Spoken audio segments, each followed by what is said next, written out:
Yo, guys, Red Marvel here, back again. I'm joined again by Chainsaw, and this is our Red Marvel Live podcast, episode 2.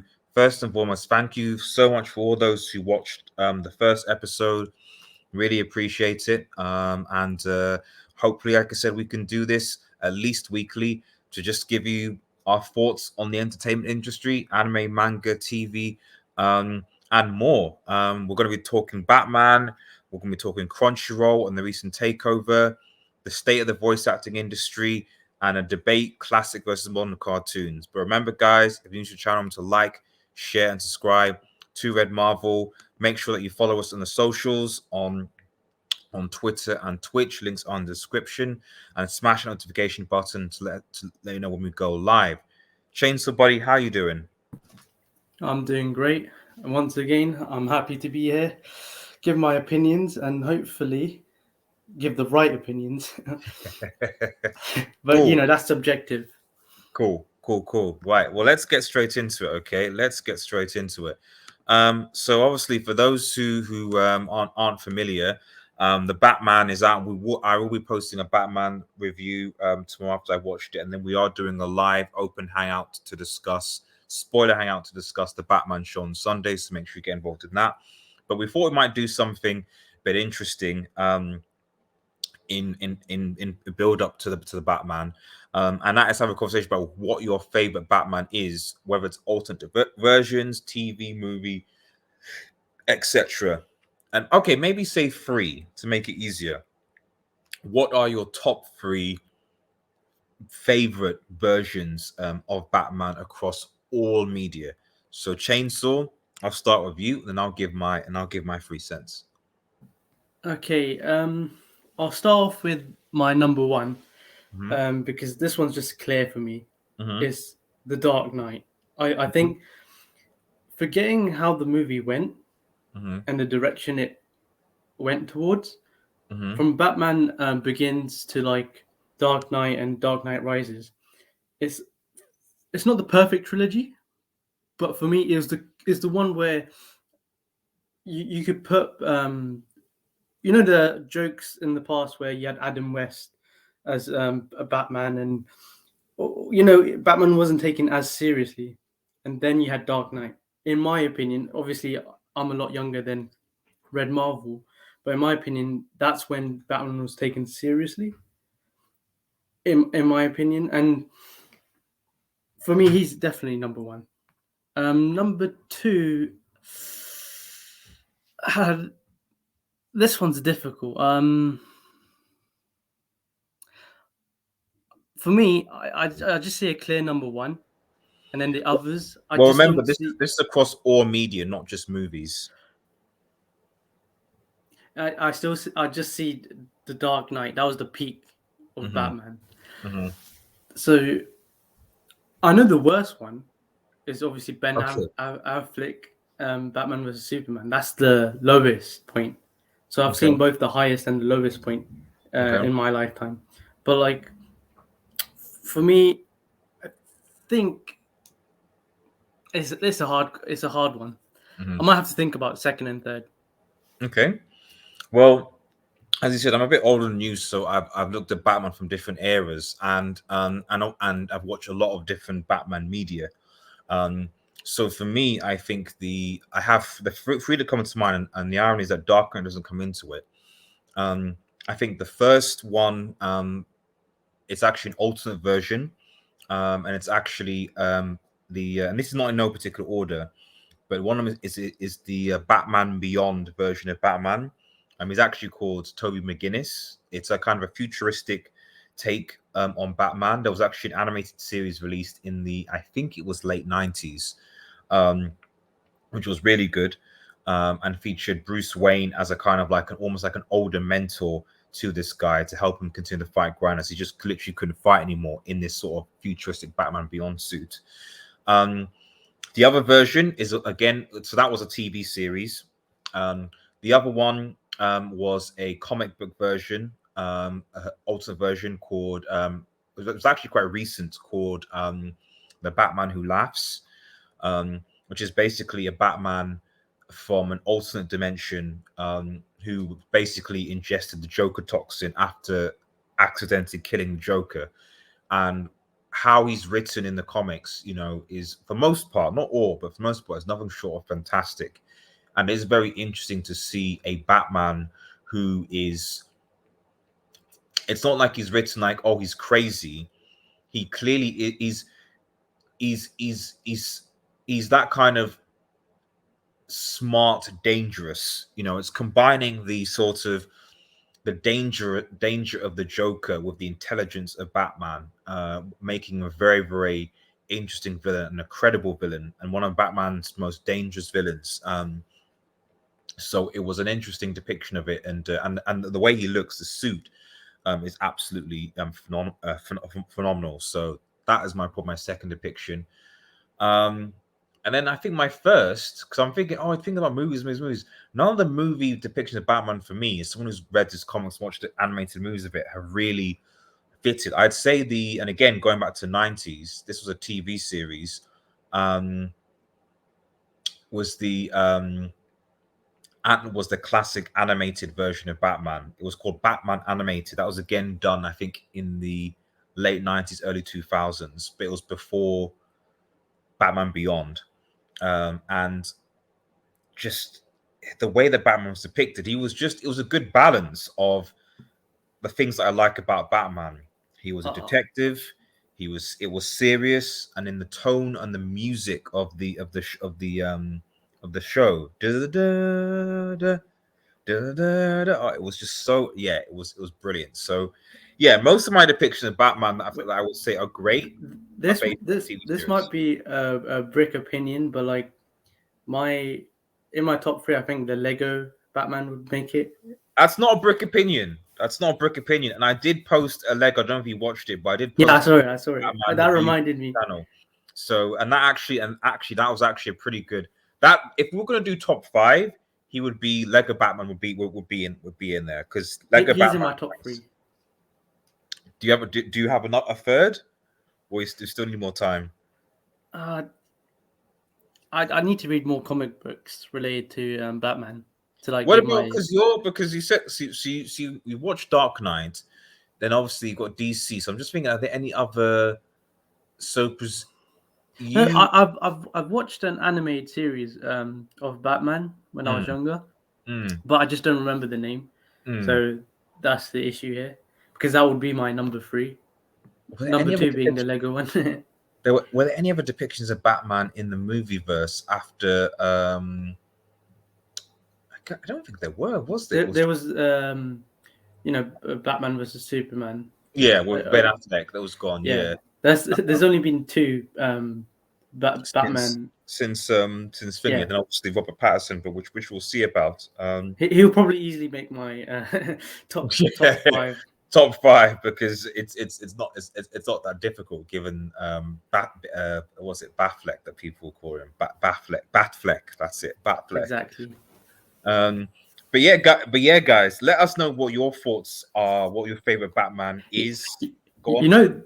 This is a lot tougher than. This is for someone who doesn't put Batman as his number one superhero, because Spider-Man's my number one. I'm more of a Marvel guy. I think we can definitely have a conversation about Spider-Man and the best. Spider-Man's a lot easier. There's so many. Yeah, I think Into the Spider-Verse. Well, when that cooks, I think that's releasing the second one. The second one. So we'll definitely have a build. That's gonna be huge. So we'll definitely have a build up to that closer to the time, and much like I've done with Batman this week, I'll probably be posting a review of different Spider-Man iterations, reviews, and what have you on the channel in building up to that. So yeah. So let's move on. By the way, guys, let us know. Remember to like the video and obviously subscribe, and make sure that you comment below who your favorite version of Batman is. Get involved, guys. It makes a big difference. But let's quickly move on to some big news, actually. And I want your thoughts on this Chainsaw, because I think it was this week or late last week that Crunchyroll announced that they're acquiring Funimation in a huge, which I think is huge. But I'm curious to see what your thoughts are on just the future of Funimation dubbing, and all the rest of it. For the streaming service of anime, Mm, obviously you have Netflix as well, which is like mhm, a huge player mhm, and arguably the best in terms of the experience you get on Netflix mm, is a lot more than you get on Crunchyroll. Since mm, I'm subscribed to both of them, I've got mm, the experience of both, and I also tried Funimation, which was quite bad mm, from my personal opinion. mm, But the bigger question here is a monopoly a good idea? mm, Because surely for the average consumer, especially of a certain type of entertainment form, mm, which is anime in this case, mm, surely you'd want competitors to pick from, a mm. variety of options rather than it all becoming one. Okay. And that's the main the biggest thing here is Mm, this a good idea to go into a monopoly? mm, And for me, it's I prefer it because I prefer Crunchyroll over Funimation. So if Funimation dies, it's not a big deal for me. mm, And plus, obviously, the library of shows is much bigger. It's the biggest. mm. But I'm not completely sold on the idea of a So, streaming service going all so, so are you worried more into so one. because of the monopoly aspect, or because Crunchyroll not going to do a good job? What's your main concern? They're not perfect. That's the issue. Mm-hmm. And the thing is, when Attack on Titan, recently had new episodes. In the beginning, they had troubles with the servers, Mm, and like you couldn't watch the episode. If you're a diehard fan, you had to wait mm, quite a few hours just to watch the mm, latest episode, and issues like that, mm-hmm. which could occur more. I know Funimation also had the same problem, but I'm not a fan of monopolies in any field, Mm-hmm. let alone on a streaming platform. So it's a good move and a bad move, Mm-hmm. but it's more like what would you say if someone took over a certain platform and then Well, I mean, monopolized it? I Are mean, you I are mean, you pro? you could make a case that Disney are doing a monopoly. With There you go. There's the perfect example. mhm, They're like the worst monopoly in the entertainment industry, in my opinion. mhm. Like you can't once you Disneyfy something, you ruin it. In my opinion, you saw it with Star Wars. You've seen it Well, that's true. Yeah, with what's that show? On Disney Plus it's they have the Muppets, Simpsons. Marvel. Yeah, the MCU. It's like once you monopolize something Mm, and it becomes one narrative or one type of product, then that becomes a huge issue. mm, And luckily, in mm, this scenario, it shouldn't be an issue as per. But like, I don't know. It just feels like there's pros and cons, and at the moment, it's a balance between where do you lie? Do you lie on the pro side because Crunchyroll is the better service compared to Funimation, or the con is like the latter problems that will come from monopolizing one industry specifically. I know Netflix is the other alternative, but then they don't have the library as big as That's what Crunchyroll. Crunchyroll. Yeah, I mean, I guess my a question would be like, what's the alternative? So because I don't know whether it was the issue that Funimation they just weren't making enough money and they were going to would the situation, because I don't like monopolies, I agree with you, but if the situation is that like the company just doesn't have enough money and can't compete and is going to go bankrupt, and then you now have a situation where, because it's both, you don't want a massive monopoly, but at the same time the counter argument is what you have, for example, with sports in the UK, where um and not unlike other countries, they have one supplier that supplies all the sport, Champions League, Premier League, etc., and you pay a certain subscription amount to get that. Whereas in the UK, it's like, okay, yeah, there's not a monopoly, but then if I want to watch as much all the football, I have to have a subscription to BT, to BT Sky. Sky, to Amazon, maybe even BBC. Sometimes they'll play a couple of cups and then international fixtures. So ITV.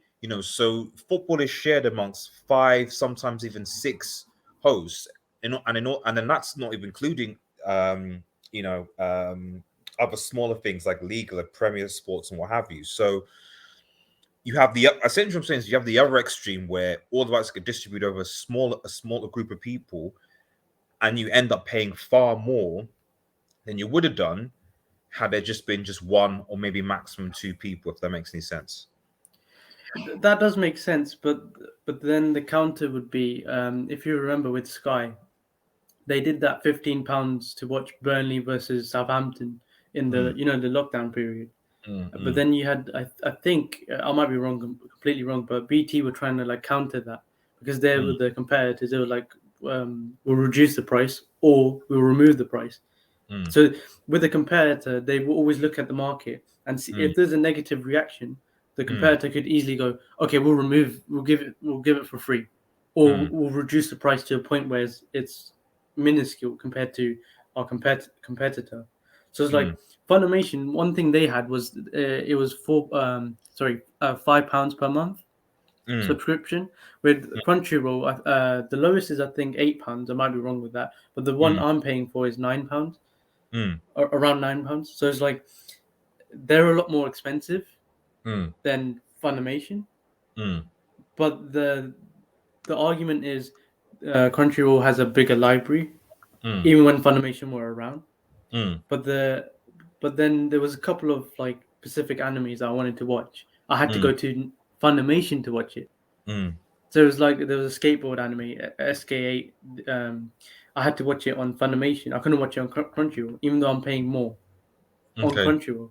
So it's Okay. like there is those slight concerns, but the idea of having a competitor to like to make sure the rival doesn't like not become lazy, but like inflate prices or abuse the consumer. Mm-hmm. Because with the competitor, they could easily go, you could come to our side, it's cheaper and we Mm, treat you better, kind of mm, thing. But mm, I see what you mean when you say in Europe they have this one streaming service for football. They all watch it. There's mm, none of this. Oh, I have to pay for this and then this and then this. It's all streamlined to one. mm, But I think two competitors mm, is perfectly fine. Three at the push. mm, In this scenario, will be Funimation, Crunchyroll, and Netflix. But mm. obviously, in the football scenario that you gave, there was BT, there was Sky, there was BBC, there was Amazon. This There's is like loads. I've there's lost track too of the many. amount of yeah. So for me, for the industry, this could be a. I'm hoping it's a positive. Mm, But obviously, again, people in the comments will probably saying, "Well, I watch it for free anyways, mm. legal ways, quote unquote." Yeah. Okay. um, Yeah. so for those people, it doesn't matter. You can watch it. There's certain legit sites you could just watch Yeah. it there.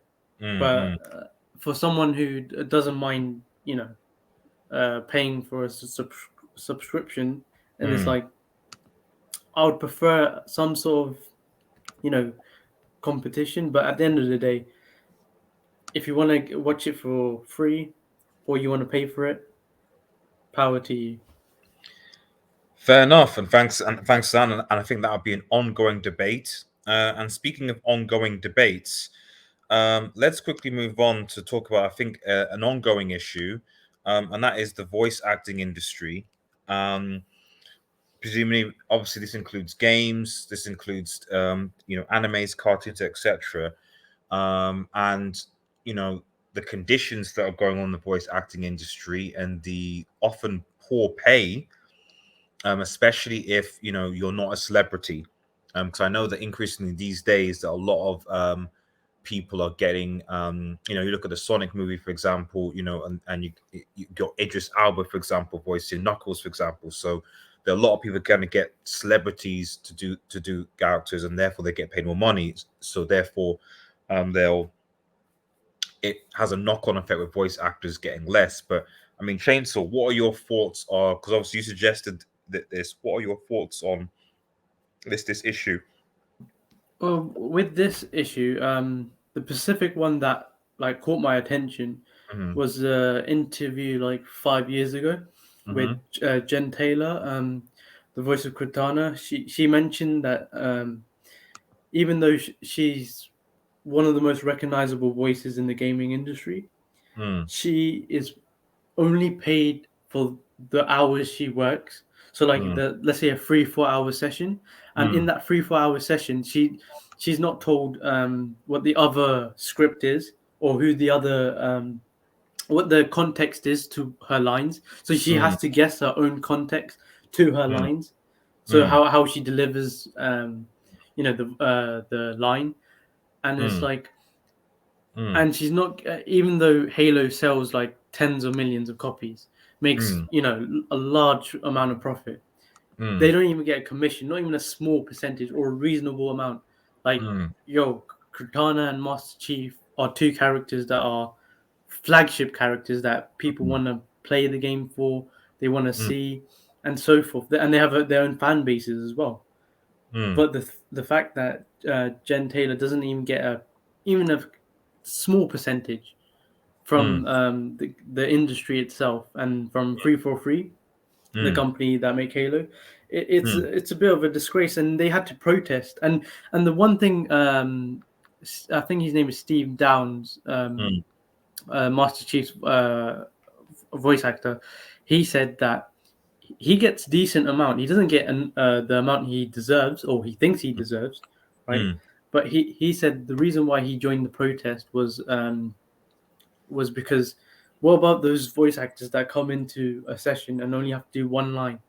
Now that one line might be completely pointless, but Mm. those guys are struggling in the industry to get a Mm. job. They finally Mm. get a job, and it's just one line, and they get paid literally peanuts. Mm.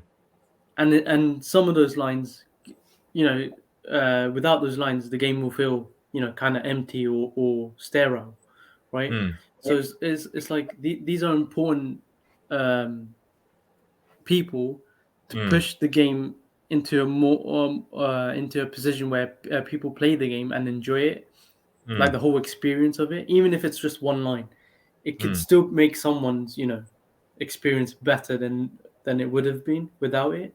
And Mhm. the fact that they don't get paid enough is a massive issue. And So and what do you, I what do uh, you think? What do you think the solution is to the problem? Do you think? just pay the the people just a small percentage of Mm. whatever profit you make. just Mhm. just give them the reasonable amount, not crazy sums of money, right? But just give them some respect. I think I'm not fully aware, but in the anime industry, the voice So actors are. is it the situation because from I don't know how it is obviously with actors unions and things and stuff like that, but is it that um these are there is like essentially is there like a voice acting union Oh yes, or are these in representing themselves? If there's a voice acting union, you'd think that there should be more of an emphasis for them to push for higher pay for you know the yeah, people in the that's why they were protesting. It was because what do you call it? They had a union, so they had someone that was trying to like give them a voice. union. Ignore the pun, but Mm, but the thing is, they had the right to protest. They had their own union, mm, and they're getting the big names from the industry to support the cause. mm, And it, I know in Japan, in the anime industry is completely different ballgame compared to the gaming industry, mm, right? So or the anime cartoon industry is different to the gaming industry. But even then, I know we're gonna talk about the Simpsons. mm. I think the Simpsons actors also had moments where they had disputes with like how Yeah, much they they were did. getting They paid did. and so They did. forth. So this has been a problem for like decades and in multiple different genres and in specific sectors in the industry. So it's Mhm, like, as much as for the average viewer or gamer, mm, it's a small problem, but mm, at the end of the day, you as the consumer, you want the best product. mm, Like, you want the best amount of effort put into it, and mm, if you pay your employees properly, or mm, at least a fair amount, then mm, you'll get the best product. You'll get the best performances. mm. It's like telling an actor like uh, Patterson, and you're not paying him the amount he deserves for the Batman role, right? Mm, Of course, mm, he's not going to perform like give his all. mm, And then mm. if his acting isn't up to scratch, then the whole movie It's gonna mess experience is up. ruined. Exactly. So, No. and obviously, with the entertainment industry, I mean, Hollywood is completely different ballgame when you're talking about misuse of people, Mm, abusing people. That's a mm. different ballgame That is altogether. that is definitely. I mean, we could And speak forever on the circumstances about both. To be honest. exactly, at least in the voice acting industry, they've taken some sort of action, Mm, and they're still taking action towards like a better treatment mm, of voice actors. But mm, behind the scenes of mm. every entertainment industry, there's always shady business Dealings. practices. So it's best that the consumer is aware of these, and Yeah, then and at that, and least that, and that's all you can do. You can always just increase awareness about these things and hope that they make exactly. a change. But I think the demand for this for the content and to be entertained is so much that some people it's just easy to forget, which is not really ideal.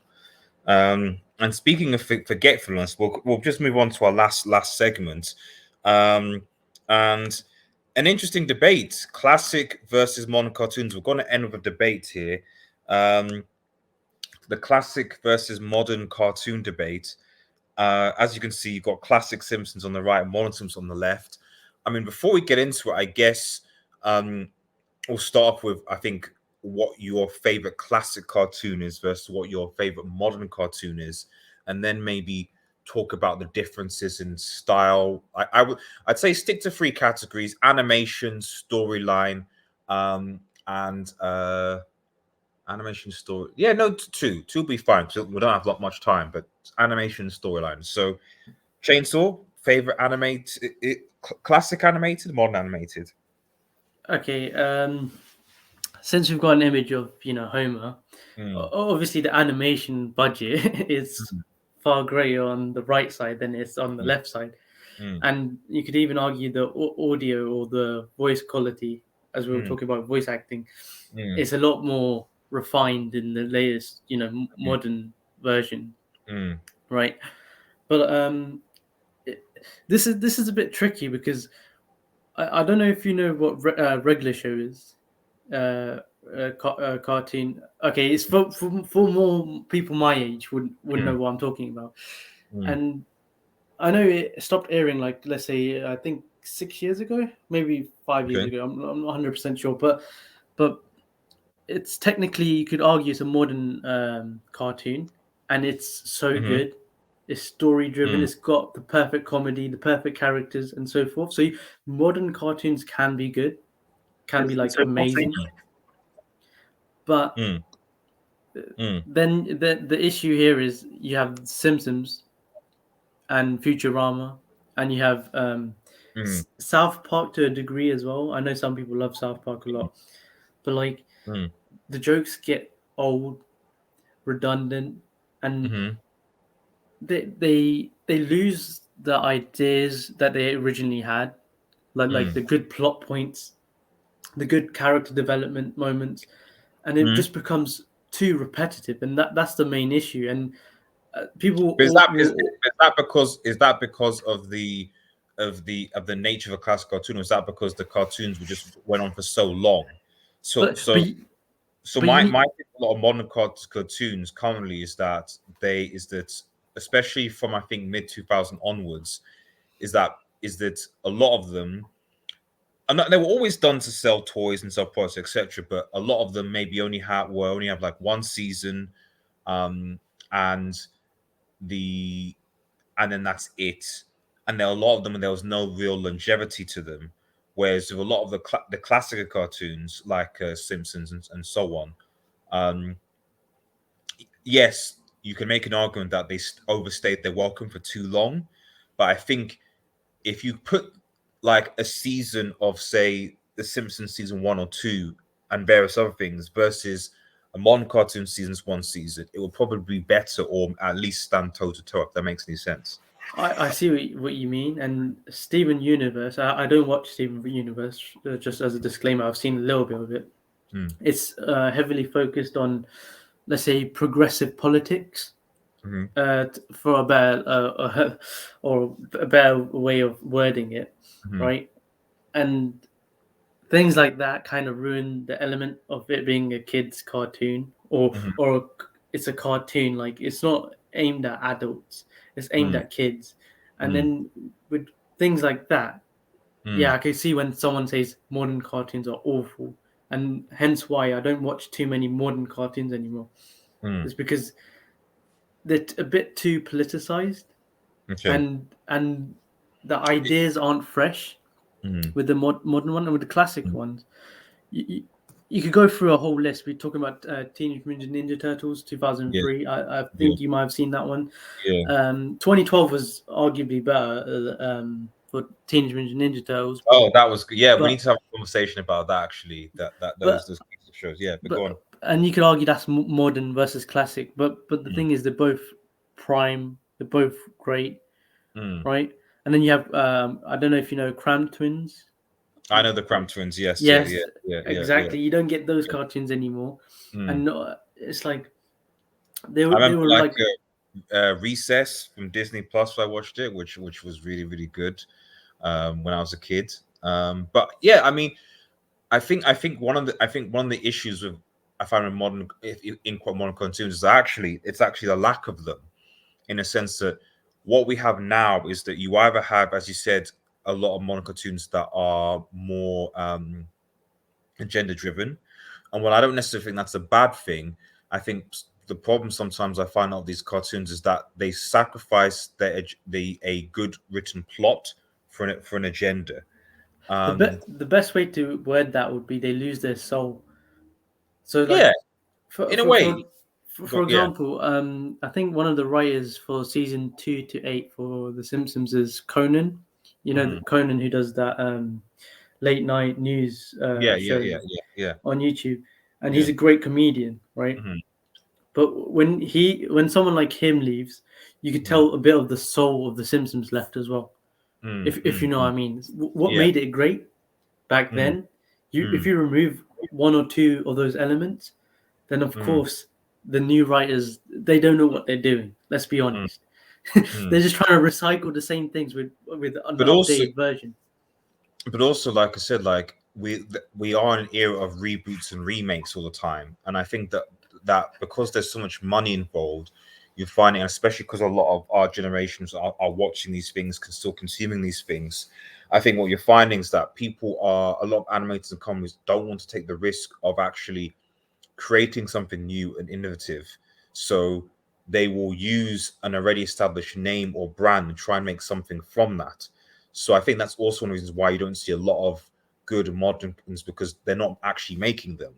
They're just That remaking, previous things that were released, in the past. ironically, we started this pod on the Batman, Mm, and one thing about the Batman is we've seen different versions of him. mm, They keep bringing out new versions of the mm, Batman, mm, right? And it's like just like last week you watched the Uncharted movie. mm, Uncharted is a game. What mm, did they do? They took a non-original idea and tried to mm, repackage it in a different mm. format, Exactly. and Exactly. you're losing the idea of creativity, Yeah. of people I'll make expressing. I'll make a conversation. I'll say I think this is the most uncreative generation ever. And I know that it's very difficult to make things original. I agree. Like you're always going to be taking um uh you're taking hints and things from other series and people. Like nothing is 100% original anyway. However, there's a difference between like acknowledging that nothing is 100% original, and then like actively making reboots, remakes, reworking, and like essentially milking a property or franchise because you don't have the know-how to basically make something new. And I'm looking back in the last couple, I'm thinking, is there anything that was released in the last year or that I'm looking forward to that is like its own unique thing. And that's the thing in the gaming industry. There's so many remasters. We've had Mm, a Call of Duty remaster. We've had a Halo remaster. We've had I think, a Dark Souls remaster as well. We've mm, had so many remasters, which mm, is insane. And then you add the movie industry. I think the Lord of the Rings, not a that's correct. remaster, but they had the Hobbit Mm, little trilogy. I think it was, or maybe it mm. was Well, one that was, I movie. mean, that was based on the book, and that's fine. But I think, but it But was the fact that they made it a trilogy when it didn't have to be a trilogy. exactly, that's what I was trying to Mm, imply. mm, And then you mm, had Star Wars. How many trilogies have we had of that? Like one, mm, two, three, I think.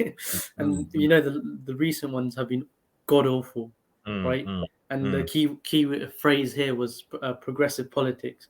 I'm not mm, saying that we shouldn't have a female lead star, or a, ethnic, main star, right? But it's mm, like you could tell they're forcing it mm. onto us. Well, it's You know what I just, mean? It's not natural. it's more just the idea, like like I said, I've got no issue with who plays what, etc. I think the fundamental thing is that at the end of the day, fundamentally, just people just want a good story, and they want to be entertained, and they want to, and they have that. And unfortunately, I think with a lot of modern cartoons, as we take it back and we round up here, is that it becomes less. And this is obviously not with everything. Obviously, I mean, I just recently watched something called the Cuphead show, which I thought was pretty fun.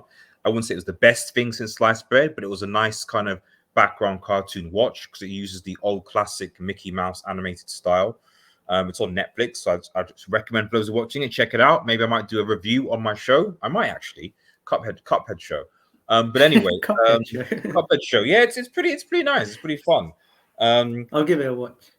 but at the end of the day, like let's just like it's like much like for example the Arcane, which was released last year, for Oh example, yeah, that was good. That good was example of like you could have a good diverse cast, and it was a very diverse cast, but you can have also a very very good and deep and intriguing story. And fundamentally, I think that's just what people want, yeah. you know. But the difference between Arcane was, yeah, it took the idea of League of Legends, right? Mm. But it let the League of Legends creators, you know, Gave them the freedom give to do what they wanted. exactly, Mm. and then make their version of art. And just Mm. final thing on, Mm. classics versus modern cartoons. I Mm. just want to speak on the longest children's running cartoon that ended 2 weeks ago, I think. Mm. Arthur. I don't know if you've heard of Arthur Yeah, before. Arthur, And man, Arthur. and the Yeah. thing here is, I Mm. I remember that, at 7 a.m. before school, Mm. watching Arthur, and then Mm. going to school, right? And Mm. that used to be like a routine, like Mm. Monday to Friday. Mm. I it was like religious almost to watch Mm. Arthur to start the Mm. day.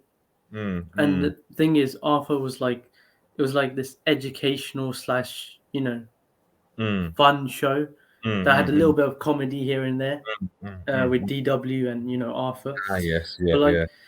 but the issue there is, again, the key phrase for this little segment is progressive politics. What I think last year I found out that Mr. Ratburn, the teacher, was getting married to a dude, which again I'm pro that, pro LGBT and all of that, right?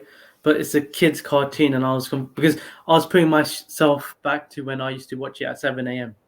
And Mm. if I saw it back then, I'll be so confused. Like as a Mm. kid, I'll be like, but Ratburn, he's getting married, he's got his, school kids, Mm. and you know, so that was a bit weird. Fair. I mean, like I said, each to their own. But at the end of the day, like I said, that it's.